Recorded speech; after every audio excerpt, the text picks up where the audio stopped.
The night was cold, a damp chill hanging in the air. The flickering light of torches danced across the courtyard, casting long, dancing shadows. Roman soldiers, their faces grim and resolute, moved with purpose. At the edge of the courtyard, huddled by a dying fire, sat Peter. Fear, cold and sharp, gnawed at his insides. His eyes darted nervously, drawn again and again to the figure of Jesus. The flickering light of the lantern cast eerie shadows, making the scene even more surreal and terrifying.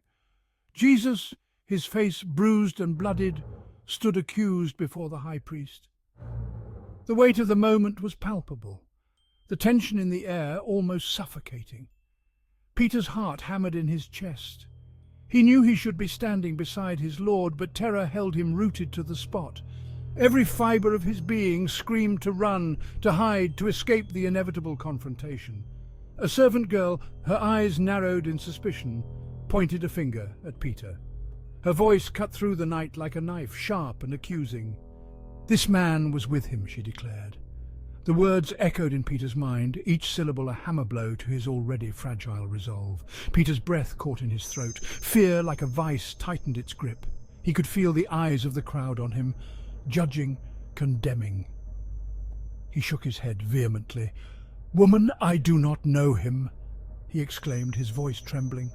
The lie tasted bitter on his tongue, but the fear of being discovered was overwhelming. His voice sounded strange, even to his own ears, but the denial once uttered seemed to hang in the air, a tangible weight pulling him down. Twice more the accusation came, each time from a different voice, each time striking deeper into his heart. Twice more Peter denied knowing Jesus. His words, hollow and empty, echoed in the night air. With each denial, a piece of his soul seemed to splinter and break away, leaving him hollow and cold. Section 4. The cock crows. Reality bites.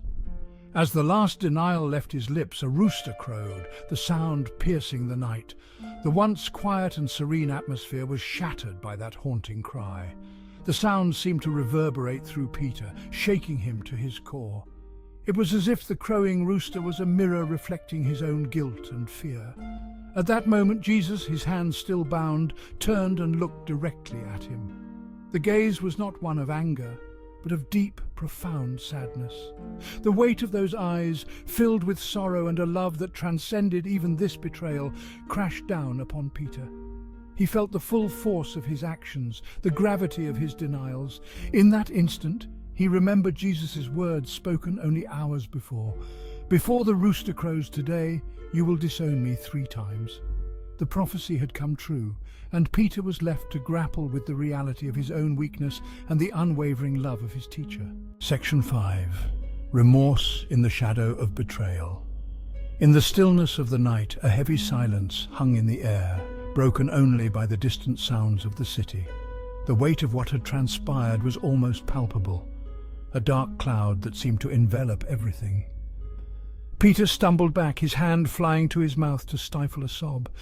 His heart pounded in his chest, each beat a painful reminder of his failure. He had promised so much, yet in the moment of truth he had faltered. The courtyard, the soldiers, the flickering firelight, all faded into insignificance. The world around him blurred, and all that remained was the crushing weight of his guilt. The faces of those around the fire seemed distant, their voices mere whispers in the wind. All he could see was Jesus, his Lord, standing alone, betrayed by the one who had vowed to follow him, even unto death. The memory of Jesus' eyes, filled with sorrow and understanding, haunted him. How could he have done this? How could he have denied the one he loved so dearly? As tears streamed down his face, Peter fled into the night, the sound of the rooster's crow echoing in his ears, a constant reminder of his betrayal. Each step he took felt heavier than the last, the darkness around him mirroring the darkness within his soul. The night seemed to grow darker, closing in around him as the enormity of his actions settled in his heart, a leaden weight. He could feel the cold seeping into his bones, but it was nothing compared to the coldness he felt inside. The realization of his betrayal was a burden he would carry forever, a scar on his soul that would never heal.